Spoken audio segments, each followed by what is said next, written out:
Namaste. Welcome, beautiful souls. Today, I thought I would do a walkthrough side by side of the tarot of Jean-Pierre Payen. This is a republication from the studio of Yves Renaud. Absolutely gorgeous, gorgeous deck. Now, my inspiration for doing this side by side was a deck that I've had for some time. This is Ben Gro's Rivesaltes Tarot, and it is based on the deck by Jean-Pierre Payen. And I wanted to look at these side by side, so I thought I would share this publicly with you. And I want to read a couple of the things from the description cards about these decks. So the paintings by Ben Gros were done over a 3-year period of time using vibrant ceramic paint and porcelain outliner on 78 canvas boards. Quite large, 22 by 33 centimeters.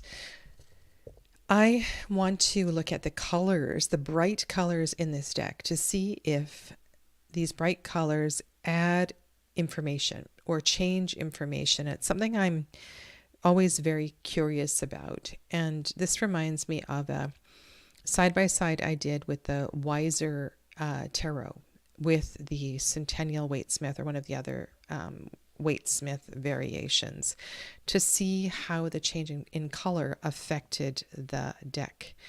Ben Gros is a London-born painter and musician living in France, in southern France. For the artist, painting the tarot is not only a way of reviving the luminosity of its colors, but moreover a way of studying, meditating upon, and assimilating the forms and symbols inherent in the imagery. The artist hopes that this work may offer a bridge between the past and the present and the future, whilst respecting the tradition of the tarot. And this republication, restoration of the Jean-Pierre Payen Tarot is based on the originals from the Swiss Game Museum.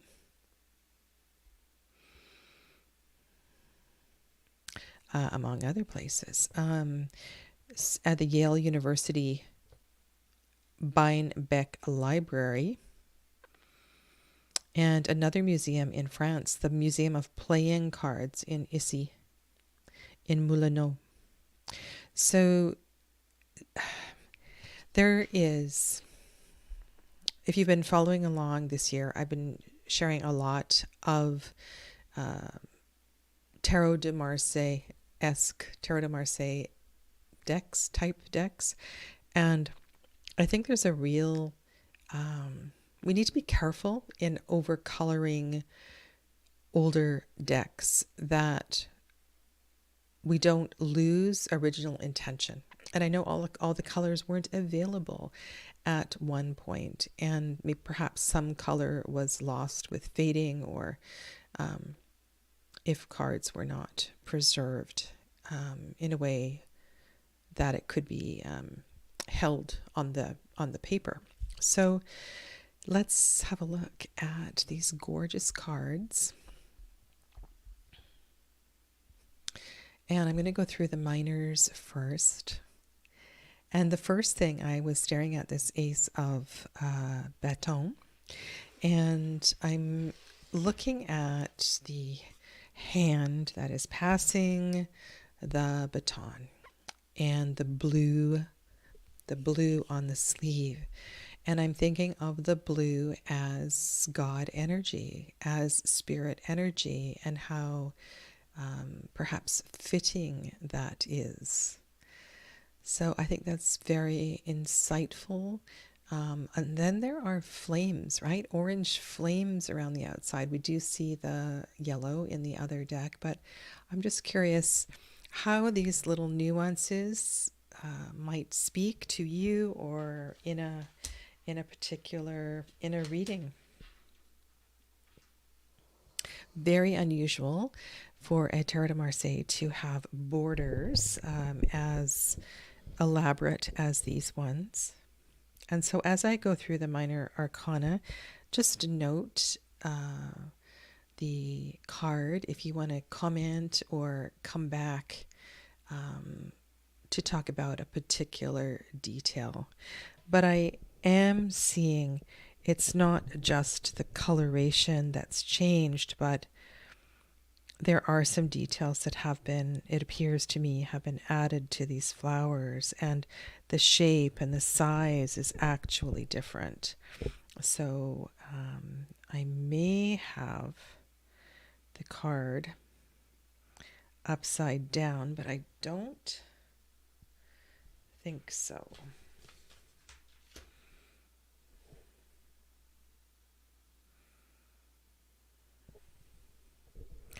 And of course that can make a difference. So yeah.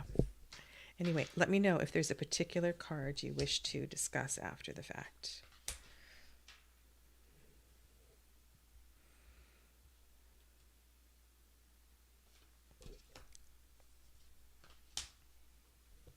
And how do you feel about the color blue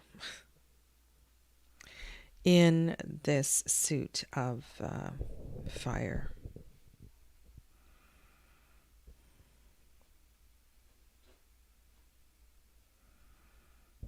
And the green frame also feels like it's adding something that perhaps is not there in the original deck.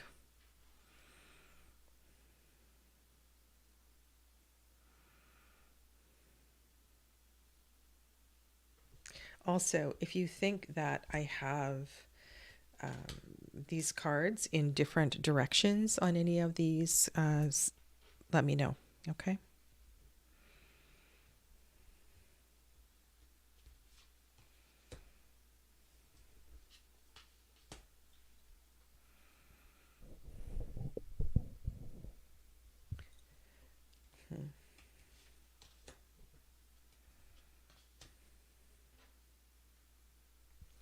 I have a love of the older look on the deck on the left.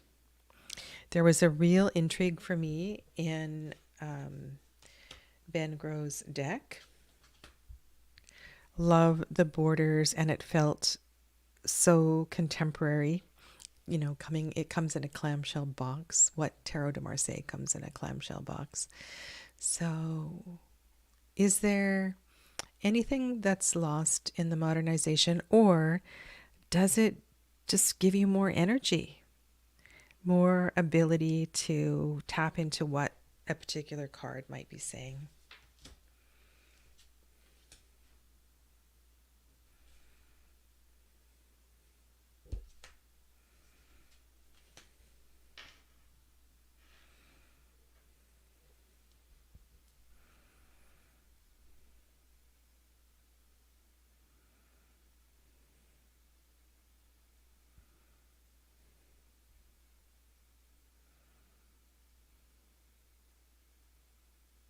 And I love the integrity here. It doesn't appear like colors have been arbitrarily changed.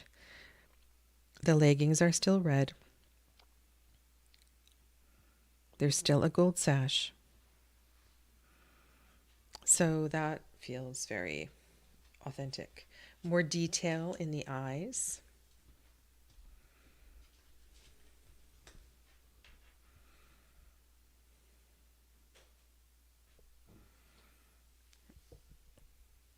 The white face is whiter. And that might just be the nature of the paper as well, too.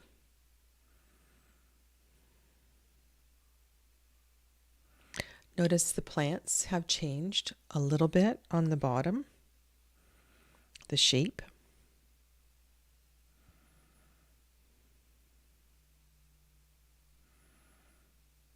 And the detail and the shading on the horse itself.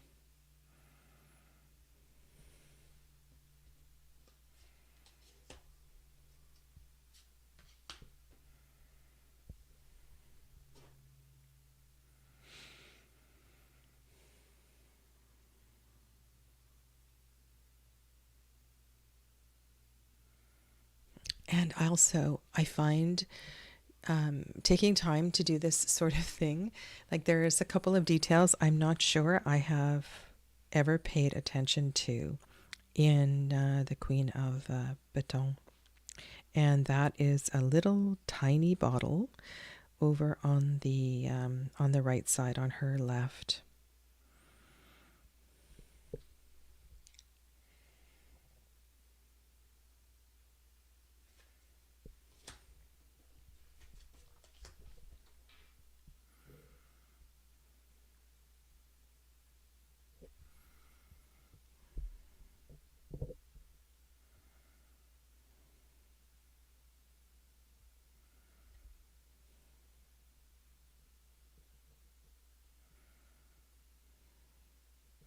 And I liked what he said in that description. It's so interesting. I read the card in French as well too, and the card in French is expressed in the first person, while translated in English, it's in the third person. So it feels like he was very invested in the meditation and the study of this new coloring of the deck.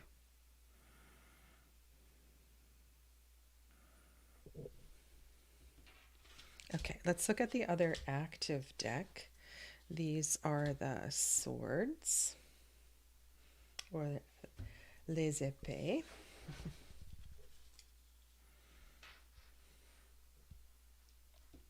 And one of the things I love about Tarot de Marseille are the smaller cards. And so while this colorful deck is bigger and brighter, it's also large in the hands.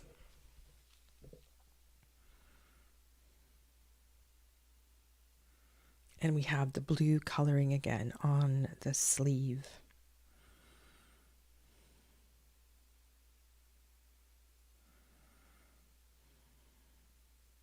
And there's kind of a different energy. I see some lines that don't exist on the Ben Gros deck, and it's kind of gives a different feel. And the greenery here becomes kind of black.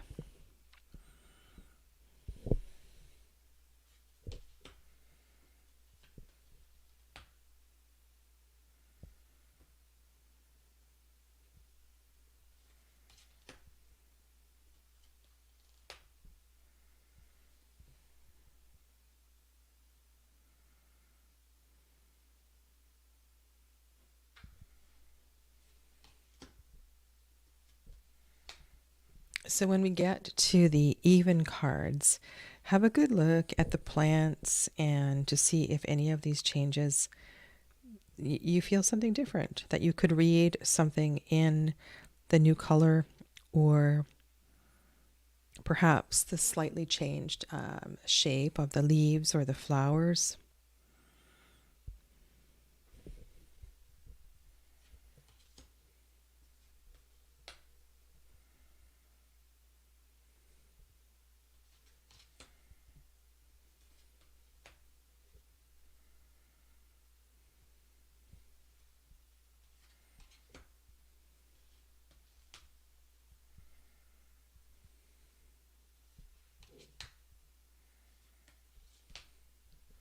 I did a video a while back on, it was long before I did this series that I'm presently doing on Saturdays, about why I love Tarot de Marseille and some of the older decks. And that is it's almost like a feeling of transport to another time, another place. Energetically, it's like an imprint, right? Moving into an imprint in the past. And this is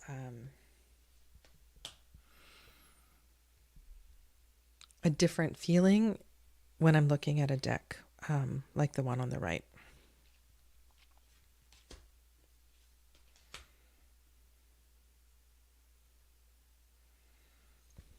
In the background on the wall, I see what looks like almost like bubbles.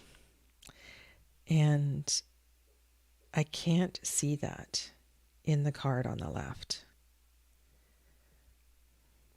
If you have another restoration of the tarot of Jean-Pierre Payen, have a look at that wall and see if you can see the little bubbles. I see them here too.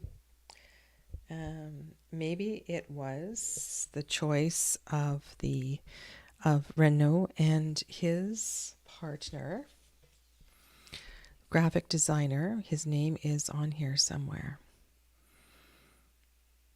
Really quite extraordinary.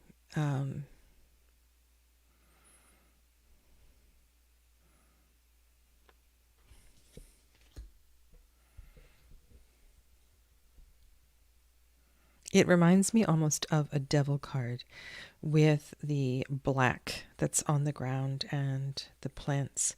And the plants look a bit like fire in the deck on the right.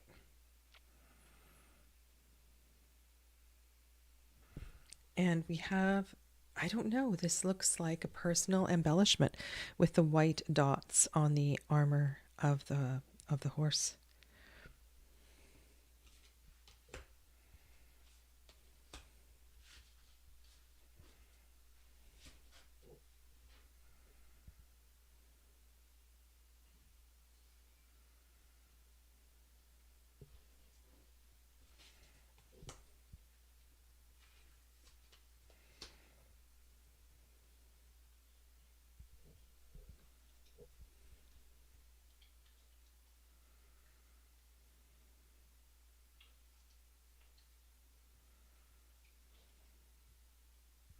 Okay, so how do you feel so far? 2 active suits.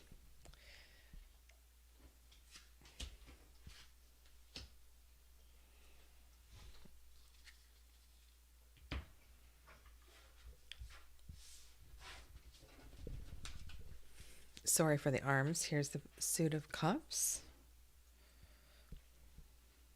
If you're new to my channel, you've never seen one of my videos. I've been reading the tarot for a long time, and I have worked with the Tarot de Marseille on and off through my 25 plus years of reading, but it's not my go-to tarot type. And it's been such a pleasure to pull out all these decks, add some new ones to my library this year, and really start to connect once again to these cards.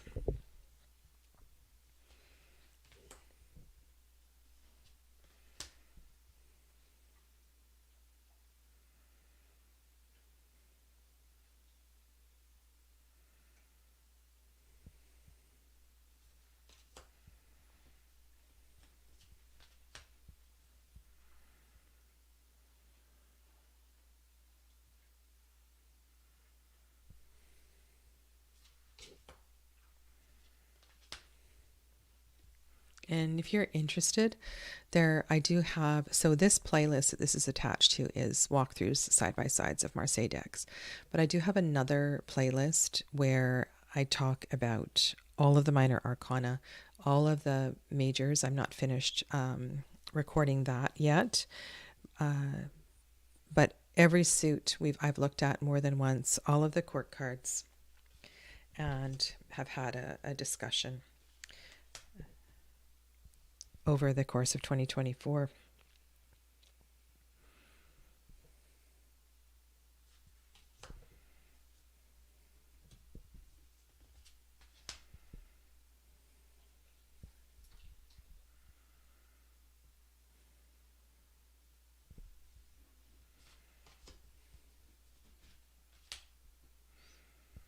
When I was doing more deck walkthroughs and side-by-sides, I did a few different videos on decks where there were borders and no borders, and have some thoughts on the effect of borders and the energy that they do or do not give to cards.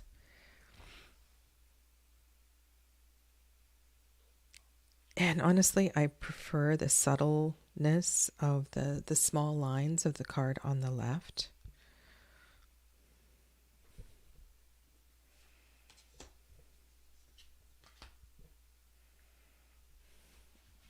And it's funny because a few years ago, so this deck came out, the Ben Grow deck came out in, there should be a date here, 2020. So it's amazing how our taste changes over the years.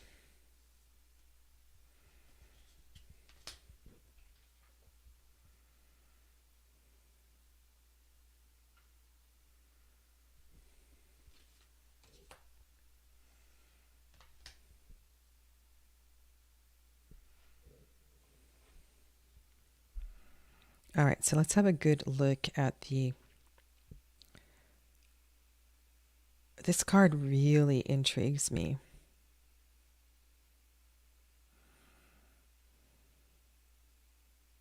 I believe we had some discussion about this Valet of Cups and whether what he had in his, or what they had in their left hand, was the lid of the cup or a hat, their own hat, because the cup seems to be covered by the fabric from the scarf.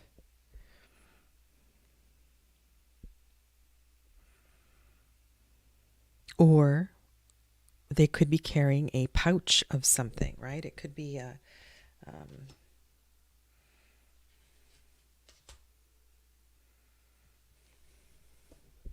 and I suppose that might reveal itself in a reading depending on what is being asked. And this one really gets me. The way that the cup is being carried, so like this horse is trotting. You can see how far the hooves are off the ground, and how this Knight of Cups, not Cavalier, Chevalier of Cups, is managing to hold that cup.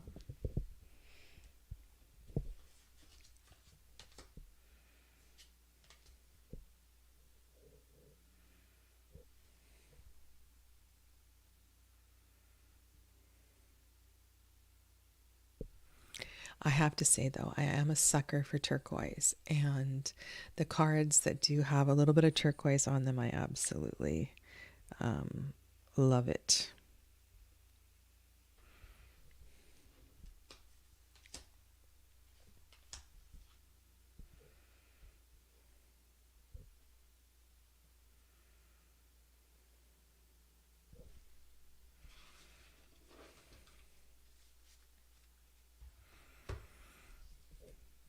It almost looks as if, I wonder if the throne of the king was on a sun, like a sundial, and the red stripes are rays of the sun. And the reason I'm saying that is the idea of kings being descended from the sun, and it would make sense that their throne was on a sun. Okay, so let's go like that and bring in the coins.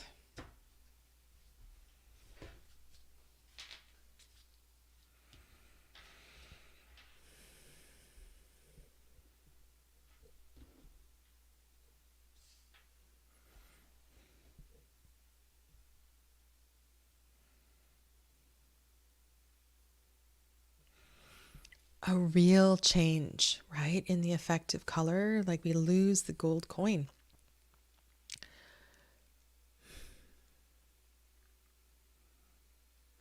That's a very different kind of energy.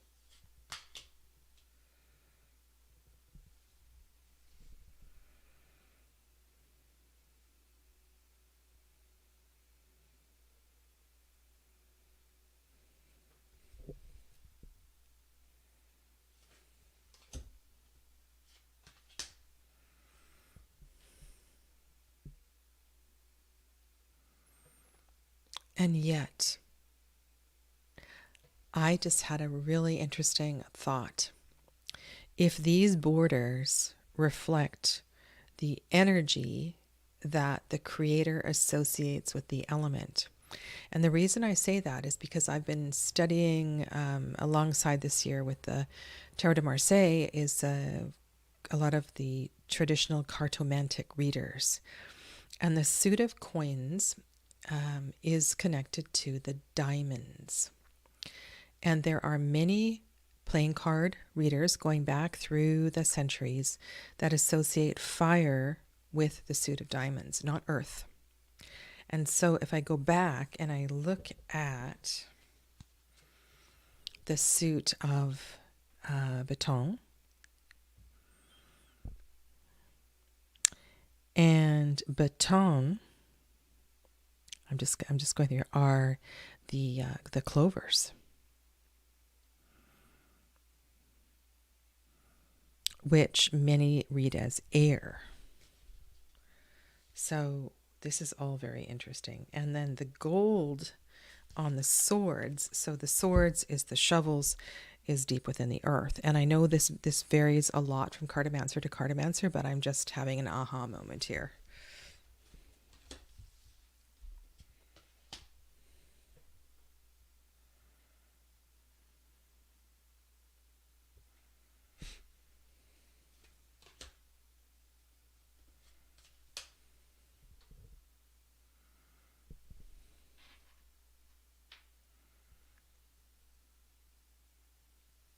The other piece that's really starting to come to light is in the minor arcana, these positions on less adorned cards, so on playing cards, it's quite obvious that there is a blockage in the middle, or sometimes this one is referred to as an X, like a crossroads card. And so reading the Tarot de Marseille is quite different from reading playing cards.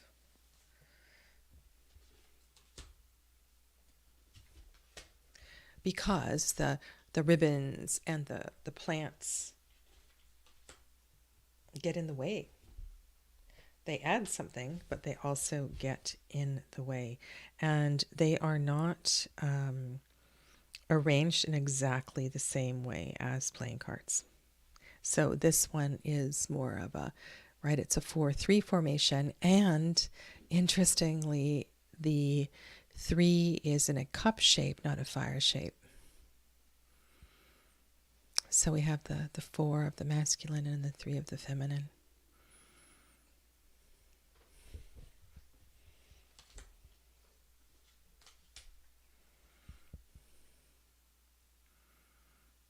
Wait.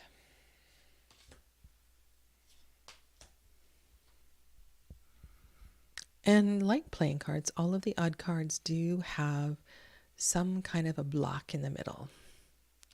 Blockage, roadblock, something to pause, something to cause pause. 10. And then the final group of honors that have the title on the side.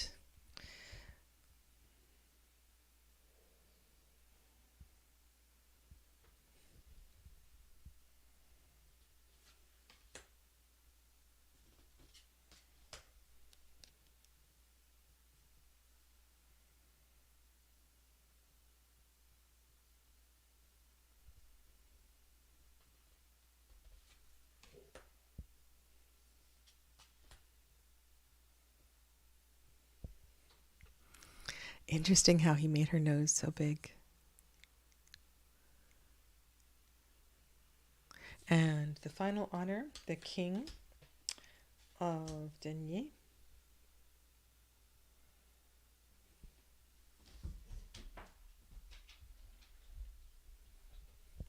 Okay, and then let's go to the trumps. Starting with Le Bateleur. And I am showing about anywhere between 10 and 13 decks every Saturday and going through the major arcana. And I would think I did the wheel last time. So there are still another 12 to go.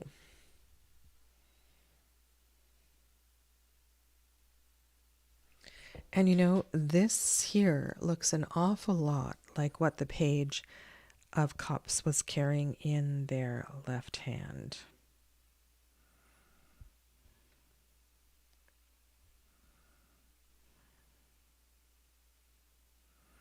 And I am so intrigued with the shift of energy in the plants, because I know that spiky plant between the legs of the magician gets a lot of attention.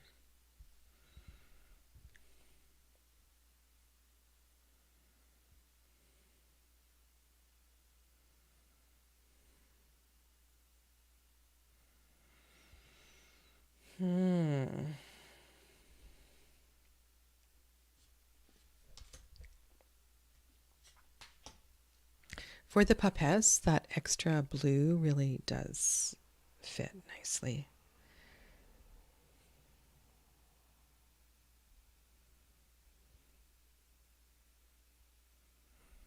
L'Impératrice.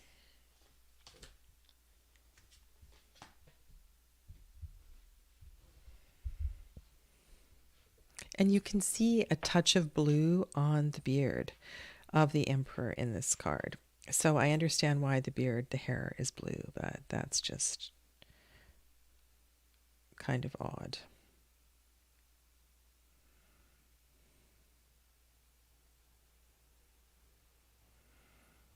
And I believe we did discuss the different colored legs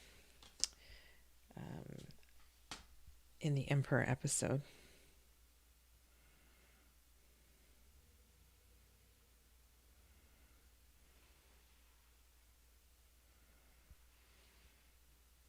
I almost want to do this one also side by side with the Dodal, because I'm getting some Dodal vibes here.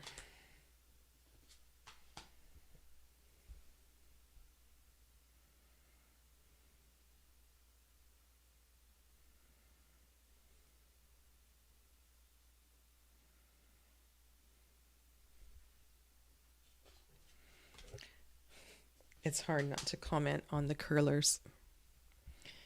Okay.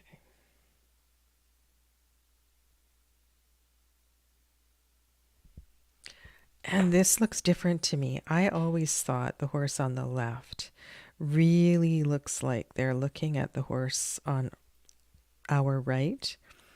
But I get a sense that the horse on the left in Van Gro's deck is not, like they're looking a little further afield.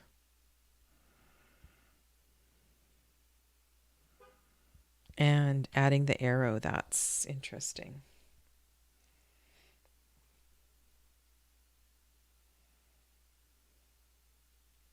There's way more personality on the epaulette as well, too.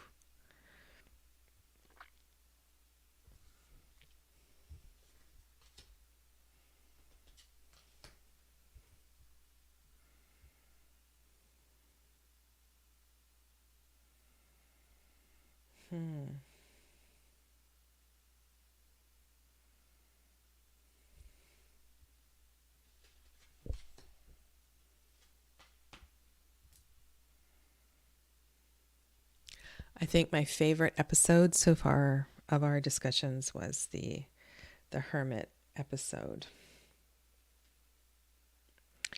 And this is one card that I'm really taking something from it. I feel for it has such a different energy than a Waitsmith or a Waitsmith inspired deck, and that's just by the sheer volume that the Emperor takes up on the card. And I had never noticed that before.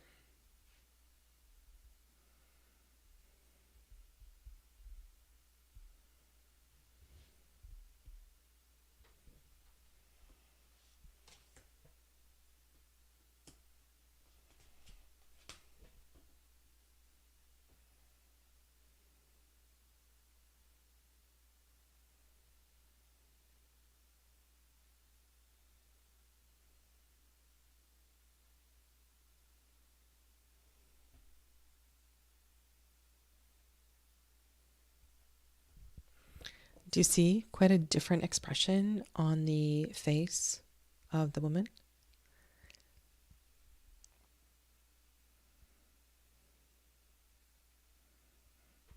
quite concerned.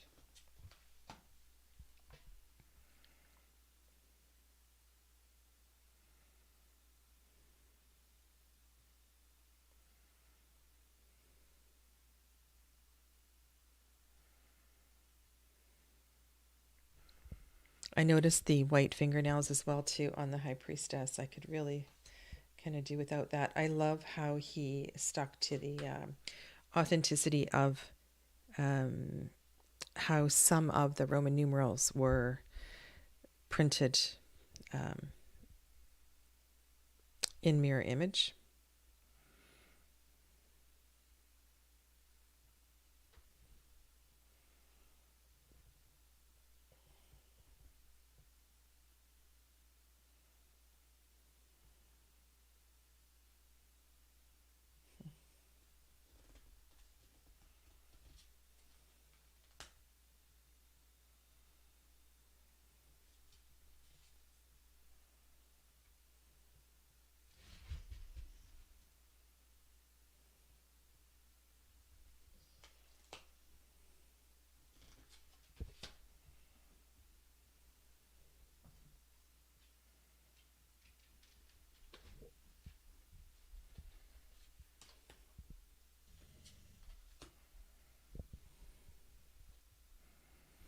All right, and getting to the last few major arcana.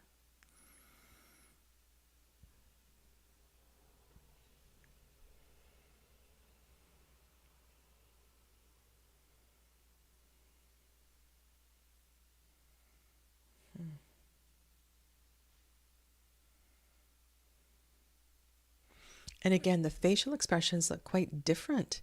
There is more, I don't know if more personality, more animation, more character in the recolored decks, for sure. Almost more cartoonish. Maybe that's what I want to say. Okay.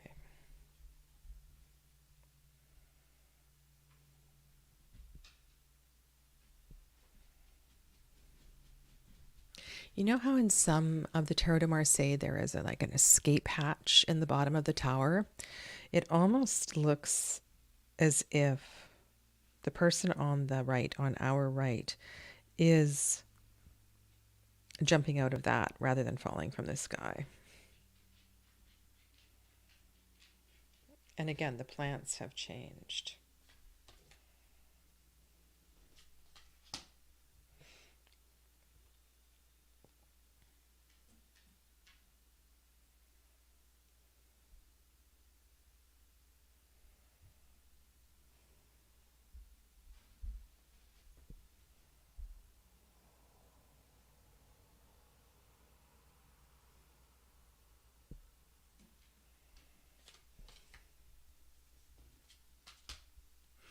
I'll have to watch a replay and sit with these a little more. I hesitate to go more slowly because it's pretty slow, but if you're interested as much as I am, it's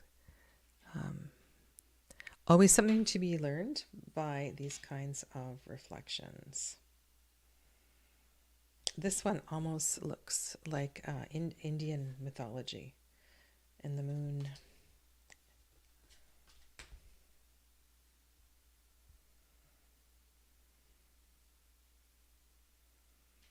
And he chose to highlight that collar, if you will, around the neck of the twins.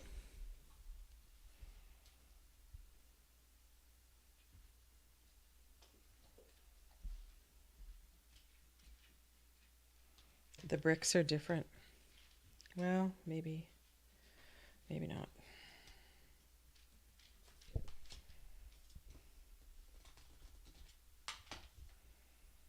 Okay. Sorry, my doggies are getting restless. If you can hear them. Oh, and there's a little bit of white in the mustache of the recolored deck.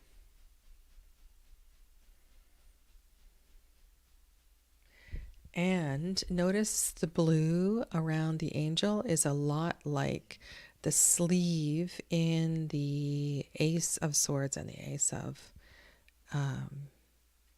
Baton.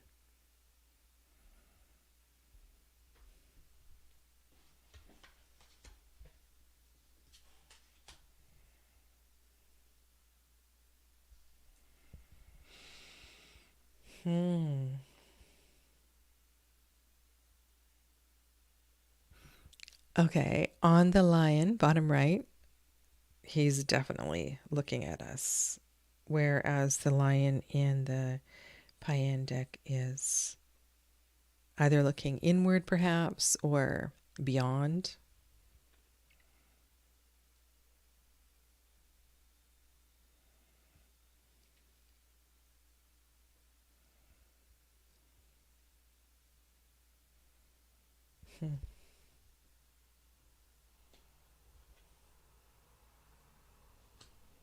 You know, I'm not sure that I noticed this, but the lion, the ox, and the eagle are all looking in the same direction, and it's the angel or the water bearer that's looking in the opposite direction. Yeah. Okay. Well, thank you. I look forward to those of you watching the replay. If you have any feedback or preferences or comments on some of the things that I have shared in these two decks, let me know what you think or what you picked up on that I might have missed. Yeah. Great. Have a lovely rest of your day. Namaste.